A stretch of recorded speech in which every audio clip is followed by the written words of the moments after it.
Hello my people, I greet the full house. So una dey fine, una do as una take help me take dey share, comment, like. God go bless una. I really appreciate each and every one.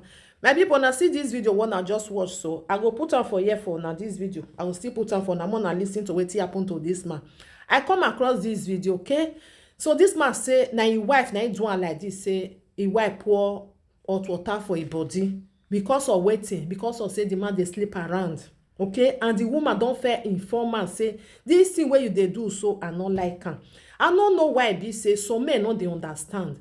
Your wife, if e dey tell you wetin you no like, then go dey like no dey do anything. You be woman, make you close your mouth. I be the head of the family, I be the this one. Man supposed to flex himself. No be all men wey dey flex, e dey show am to your wife. You understand? That kind thing no good. You fit dey do and hide, you know. Benin dey use am tell me parable say ekita no rie, no ekita no risa no ya ewu no na dem dey see. Meaning dog wey be say eat shit, e con use am take fufunu, e con use am take rub mouth, na dem dey see. So go do, e go clean mouth, you no go hear. But when you go dey like show am to your wife, you dey let your wife dey know say the woman no rich. You understand? Or e thing no sweet you reach. I no know as I wan take talk am. Some people they do all this thing hide. Not be say me I dey in support to dey cheat for your wife. Or you know say our people wey be say we be black. Most of them they do and not be all. Most of them they do and go get your wife. You go see the dangbe for outside. You know all those things. But if you know say your wife don't say tell you now, hear na when you talk and say your wife don't first dey tell am. Because they say all these things where they do. Wife, women, we women they do one thing. If we love, we dey really dey love. You go use how your body take love you. But if you can't dey like, it can't dey see all those things. If you dey do and hide, that one problem not dey. But no can't dey showcase am or can't dey like that woman where I carry yesterday. If you know all those things, it go make am go gaga. Me I put this video because this video now 2 in 1 1. May we watch this video first, then we come back again. I'm not in support of the woman, even the man, because na him who caused all this problem to himself. May I put the video, watch and come back. Let's see the other video. Okay, my people. Wait. I'm starting now. Mona, no, oh God. One house. Chief, you tell us your name again and what happened to you. Chief Philip Uweno. My wife. Where are you from, Igbo? I'm from Okpe. Which part of Okpe? From Adagwase, Nume. What your wife is from where? My wife is from Uwie.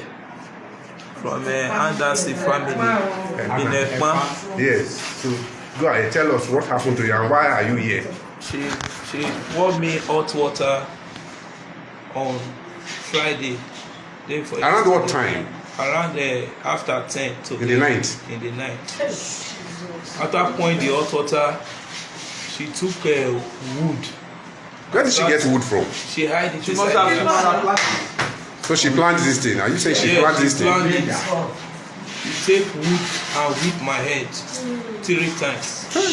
Look at the head. I struggle Show the with head. her, struggle and escape. Before I entered my vehicle and drove to this hospital. Only you drove yourself to the hospital? Yes. You must be bleeding now. Yes, I bleed a lot. Then God just helped me. God helped me. So what do you want to tell the public now about such a woman? Don't give her a chance. It's not a kind of woman to marry. But you must have been with her for a long time. Do you see this kind of character or behavior in her? Threatening to injure me, threatening to do all sorts of things. Because of what? Because of girlfriend. Now she has done it. And I've always told her, I say, this is your anger. One day, I say, you go nearly kill me. I say, but you not fit kill me. Very well. I say, you go don't nearly kill me, or you Okay. go regret. So what you do not good. And I what you don't do now. Thank you very much. I wish you speedy recovery. Woman, when I marry, when I put woman for your head. Put money for your head. Do marriage. Do everything. My best friend, if they sleep with the woman. Hello my people, una don hear this one na the second video. When I see this video, I need to bring am come.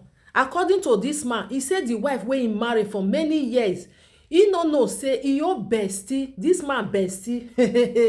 Say this woman dey give am gbekus dey do. Hey, no be only dey give am dey do. He say if you born for his side, una go hear the video, I go put am for una. He say good for good 8 years na this woman take dey sleep with another man, and this man his friend na he come catch them. As he catch them, they come dey deny. They come dey deny. Na the woman come say yes, the thing really happen. So he now come say okay, these children wey you born for now, he must go do blood test. As he do the blood test now, be like say 2 pikin no be him own. More na no vex my people. A real man wey be so a married woman for house for good 8 years, your woman dey chop another gbola for good 8 years. You as a man, you no notice. I just dey ask, you no notice. Adugbe baba, that street where you dey enter all the time, you no notice say something e get as e be. Okay, the woman not let you notice. I no understand, because if woman dey date another man, the one wey be say e no get interest again, that one go notice say something is wrong, something is fishing. E be like say this woman no need me again. Okay, because man dey different and woman. When man dey date another woman, your wife wey live for house, e no go leave am. But once woman dey date another man, e husband, e go throw am. E no get wetin e wan use am take do again. Okay, because man no dey quick dey destroy e home. I dey talk all the time. Man no dey quick dey destroy e home. Na im make them go dey downgrade, dem go still come. But once woman don get another man, and that man don dey sweet am, the one wey dey house, e no wan hear again. So me I surprise say this man come and say this woman just dey like do outside for good 8 years. Even the woman come born the thing say na im pikin, not knowing say this DNA wey come do, na come confirm and say 2 pikin no be own, na only one na be own. I no understand. Hey, now wow, nothing wey Musa no go see, my people. Nothing wey Musa no go see for gates. Men, make una even dey be careful. I dey talk all the time say, if you dey suspect your wife say maybe pikin wey born for you, e no resemble you, nothing wey be say e get for you, abeg go for DNA. I know say e cost o, that is for Africa. I know say e cost, but find money go do am. This one no be, because this many things dey happen wey be say some women dey do hide. Dem go carry another man pikin come give their husband. Their husband no go like think and say maybe this pikin no be own. This thing very important. If you be man, your wife e get children for you, and you feel say you wan go do DNA, and the woman come tell you say if you do DNA this marriage go finish, my brother, go for that DNA, let that marriage finish. Because woman wey really know say tell her e no dey give me, e go do, e go say I no get problem. If you get the money, I go follow you. But once woman come dey tell you say if you do the DNA, I'll make sure say this marriage don comot, my brother, you better comot o. You better know say that pikin na your own. Then your mind go down. That way be say the woman come dey tell you say if you do, he go comot, she go comot. If he go, make it go. I no understand why some women get that mind. Pikin wey be say you born, if they call this man now papa, na and another man I come born now. Hey, wonder shall never end though. I go put this video for now, make una listen, una hear from the man mouth. Make una hear. Some women una too get mind though, no good. If you know they love that man, they come on for there the best.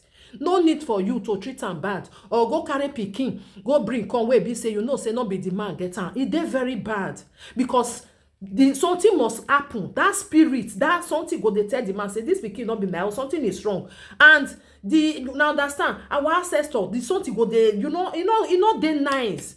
E no dey nice. If the man know say you fit get belle, he can't accept and say problem no, then wan accept am like my own. That one dey different. But say make you go dey dangbe, you can't get belle, you can't say you go give the man no go know. It's very bad, because still think about your children. Think about that pikin where you want to say, now this one be your papa. No, not be your papa again, and the other one. It's very bad though. It's very bad. My brothers and sisters, please send me to love and like and share this video for me. God bless you as you do. So this video now 2 in 1, as I talk just now. One where he wipe hot water for a body, and this man where be say in come after 8 years, I be many years, he can't no say his wife dey sleep with his best friend, and that man said then go still do am to you when you know say this woman get wife, he get this woman don marry, you still go there both of una abokpaya fin wa hon. God forbid. Woman when I marry, when I put woman for your head. Put money for your head. Do marriage, do everything. My best friend, if they sleep with the woman, so they give her belly. When they give her belly, I get the boys my shame for meeting. The day of the marriage, you even got the marriage. So after the marriage, that's my best man. After the marriage, this boy still continue, so they sleep with my wife. So a good 8 years before God called to her. Before God called to her, before they got catch them. When they catch them, where we carry them go, they deny. They say nothing like that. Before the woman can agree, I say yes, the thing even do it. They ask this very boy. Where we carry them go, from there they say no, go to jail. So today I will collect the result. So the 3 children when they born on me, two now your own. The boy went there inside. They said my friend. He said I get that person. So make the people were there the world. So make them look what the woman they do now. So that people were there the world and look more advice from them. See the woman for us.